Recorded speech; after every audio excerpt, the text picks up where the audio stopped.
Hello everyone, my name is Ramla, President and co-founder of Mass Analytics. Welcome to Marketing Mix Modeling Masterclasses Season 4. In this season, we are not going to focus on a specific topic. We'll cover multiple subjects based on the latest conversation that I had with my clients. 5 best practices for robust modeling and a compelling business story. One of the most challenging parts of any marketing mix modeling project is to make sure that you create a model that is statistically sound and tells a compelling business story. In this video, I'm going to share with you some tips that I have learned throughout my career that makes you achieve this. Tip 1, variables interpretability.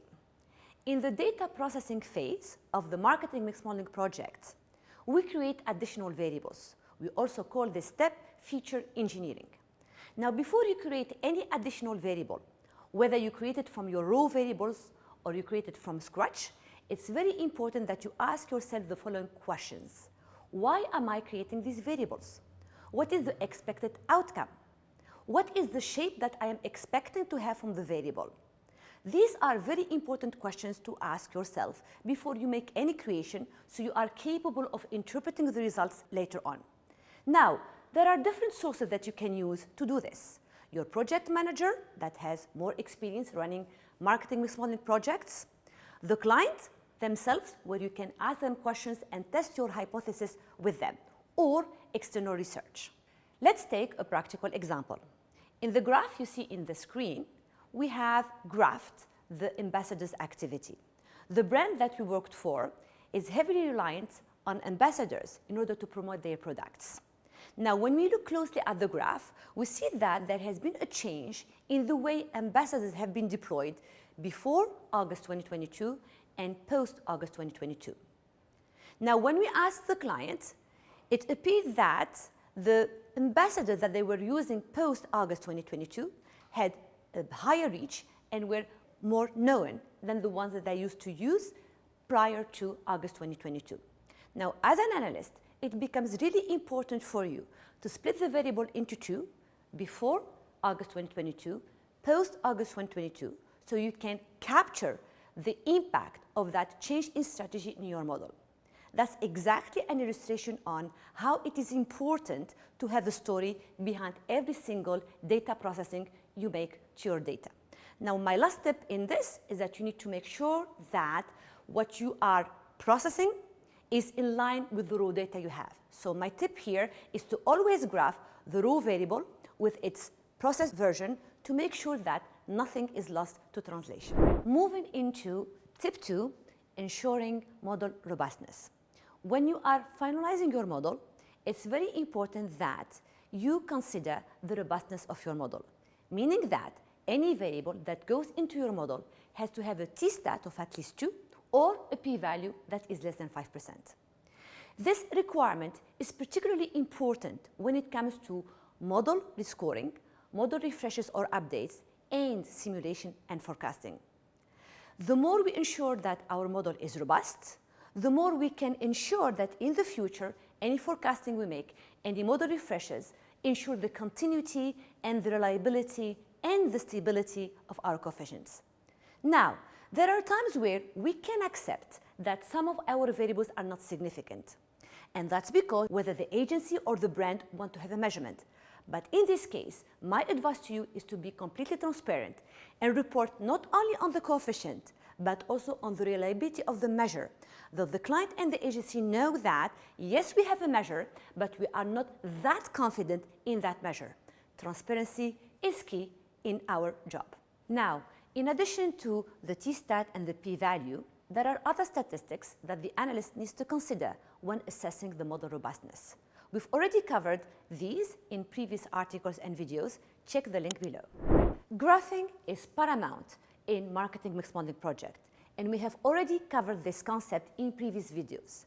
However, today I'm gonna focus on graphing the variables that went into the final model before you finalize the model. 2 things that you need to look at when it comes to this. Look at any change in behavior, in shape of your independent variable that could indicate that there has been a change in strategy that would require you to do further data processing. Remember, that was my tip 1 of today's class. Now, the second thing that you really need to be aware of is any high correlation between your independent variable and your dependent variable, because this could indicate endogeneity, which is a very big challenge in marketing mix modeling, which perhaps would necessitate that you run nested models to sort it out. Tip 4 is about optimization. What I would like to recommend here is to always graph your diminishing returns curves ahead of finalizing your models. Check saturation, check linearity, because these two are big problems when it comes to optimization and allocating your budget. Don't leave it to the last minute to check those, and use and follow an iterative process to this. While you are building your model, it is also very important that you start thinking about the storyline of your model. The business story needs to be compelling, because this is what you are going to use in order to convince the different stakeholders. Now, there are 5 elements that I want you to consider in this step. The first one is looking at the percentage media spent versus the percentage media contribution that need to be in line somehow. Second point is about looking at your period-on-period changes. For example, year-on-year analysis. Remember, we use the waterfall chart to illustrate that. Now, very important that you look at the factors that are impacting this year-on-year change, positive and negative.